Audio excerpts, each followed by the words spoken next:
नमस्कार दोस्तों, कलयुग के चमत्कार संतों की वाणी में आपका स्वागत है। दोस्तों, चल रहे हैं शारदीय नवरात्रि और 21 अक्टूबर को शनिवार को आ रहा है 7वां नवरात्रा। ये दिन माँ कालरात्रि को समर्पित है। देवी कालरात्रि को महायोगेश्वरी, महायोगिनी और शुंभकरी भी कहा जाता है। मान्यता है कि माँ कालरात्रि की पूजा अर्चना करने से भक्तों की काल से रक्षा होती है और अकाल मृत्यु का भय नहीं रहता।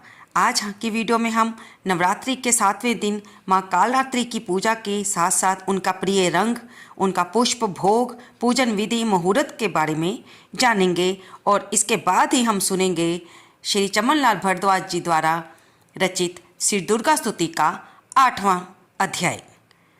तो माँ कालरात्रि का स्वरूप कैसा है? माँ कालरात्रि का शरीर अंधकार की तरह काला है। माँ की श्वास से आग निकलती है। माँ के बाल बिखरे हुए हैं। माता के गले में पड़ी माला बिजली की तरह चमकती है।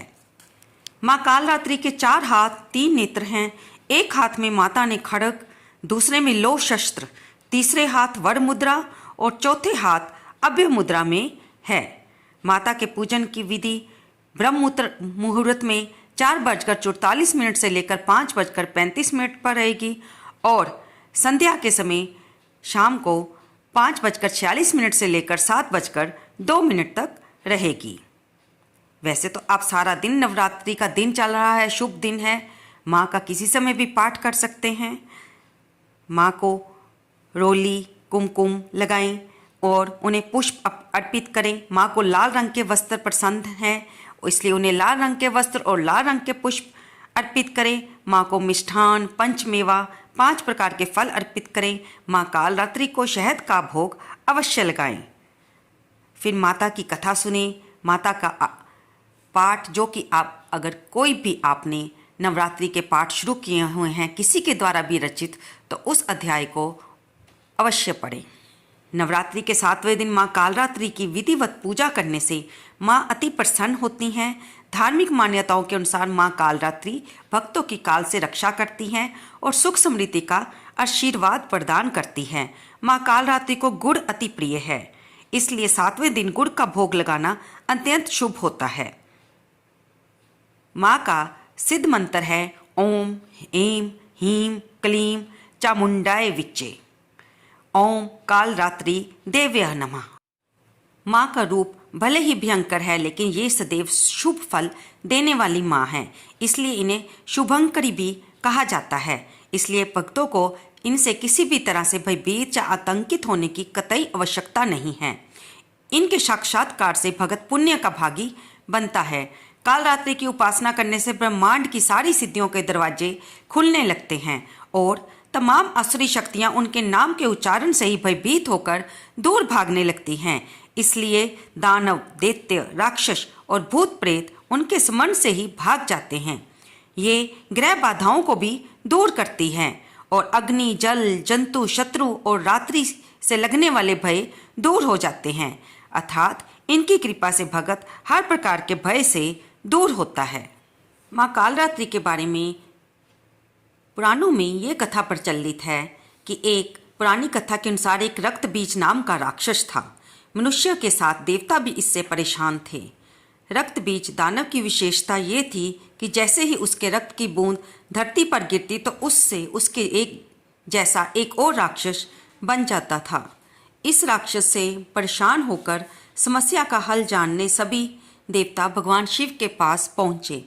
भगवान शिव को ज्ञात था कि इस दानव का अंत माता पार्वती कर सकती हैं। भगवान शिव ने माता से अनुरोध किया। इसके बाद माँ पार्वती ने स्वयं शक्ति व तेज से माँ कालरात्रि को उत्पन्न किया। इसके बाद जब माँ दुर्गा ने दैत्य रक्त बीज का अंत किया और उसके शरीर से निकलने वाले रक्त को माँ कालरात्रि ने जमीन पर गिरने से पहले ही अपने मुख में भर लिया, तब इस रूप में माँ पार्वती कालरात्रि कहलाई। माँ कालरात्रि की आराधना का मंत्र है ओम जयंती मंगला काली भद्रकाली कपालिनी दुर्गा क्षमा शिवा धात्री स्वाहा स्वदा नमोस्तुते। हमने अपनी पहली वीडियो में, जो कि हमारी सबसे पहले आई थी, उसमें हमने आपको सिंध कुंजिका स्तोत्र, अग्रला स्तोत्र, मंगला स्तोत्र सुनाया है। इसे भी आप आज के दिन यानी कि माँ कालरात्रि की कथा सुनते हुए इन स्तोत्रों का भी पाठ अवश्य करें, दुर्गा चालीसा का भी पाठ अवश्य करें, ताकि हम माँ कालरात्रि की कृपा को पूर्ण रूप से पा सकें। आइए दोस्तों, अब हम सुनते हैं श्री चमनलाल भारद्वाज जी द्वारा रचित श्री दुर्गा स्तुति का 8वां अध्याय। बोल कालरात्रि मैया की जय। काली ने जब कर दिया चंड मुंड का नाश, सुनकर सेना का मरण हुआ निशुंभ उदास। तभी क्रोध करके बड़ा आप आगे, इकट्ठे किए देते जो रन से भागे। कुलों की कुलें असुरों की ली बुलाई, दिया हुक्म अपना उन्हें तब सुनाई। चलो युद्ध भूमि में सेना सजा के, फिरो देवियों का निशान तुम मिटा के।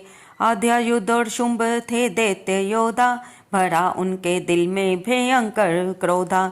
असुर रक्त बीज को ले साथ धाये, चले काल के मुंह में सेना सजाए। मुनि बोले राजा व शुंभ अभिमानी, चला आप भी हाथ में धनुष तानी। जो देवी ने देखा नई सेना आई, धनुष की डबी डोरी माँ ने चढ़ाई। वह टंकार सुन गूंजा आकाश सारा, महाकाली ने साथ किलकार मारा। किया सीने भी शब्द फिर भयंकर, आए देवता ब्रह्मा विष्णु। हर एक अंश से रूप देवी ने धारा, वह निज नाम से नाम में उनका पुकारा। बनी ब्रह्मा के अंश देवी ब्रह्मानी, चढ़ी हंस माला का मंडल निशानी।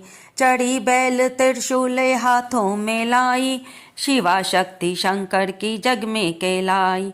वह अम्बा बनी स्वामी कार्तिक की अंशी, चढ़ी गरुड़ आई जो थी विष्णु वंशी।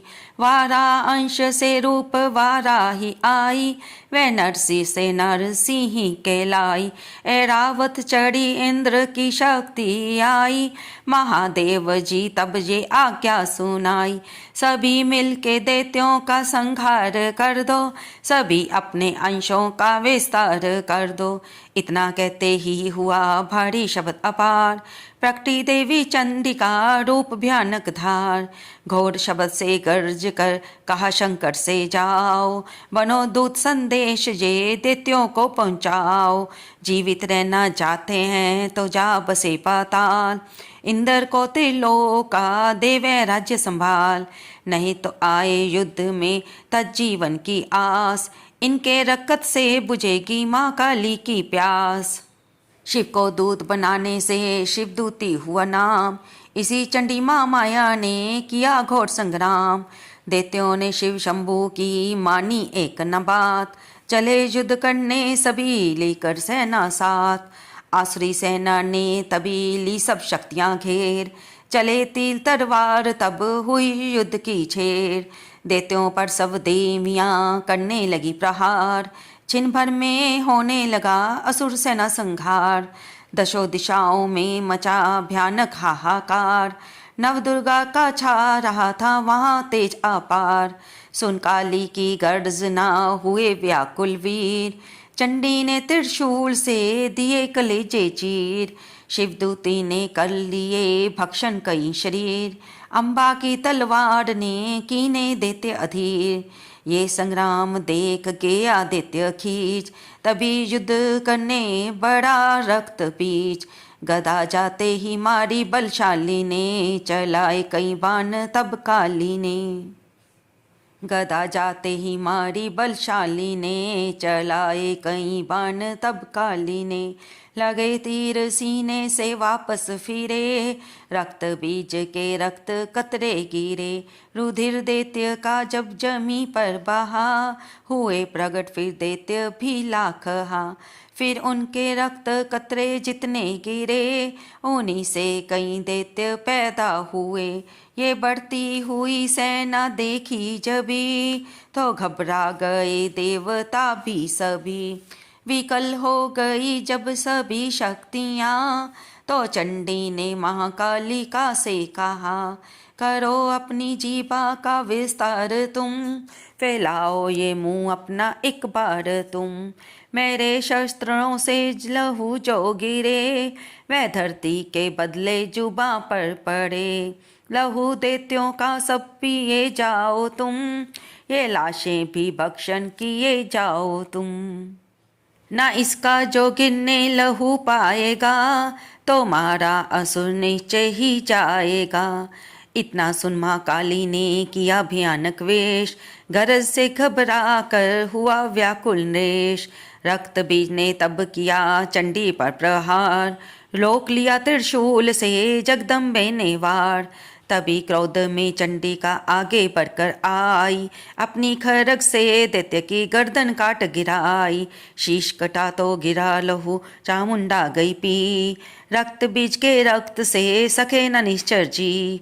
महाकाली मुंह खोल के धाई, दैत्य के रुद्र से प्यास बुझाए। धरती पे लो गिरने न पाया, घप्पड़ भर पी गई माँ माया। भयो नाश जब रक्त बीज का नाची, तब प्रसन्न हो काल।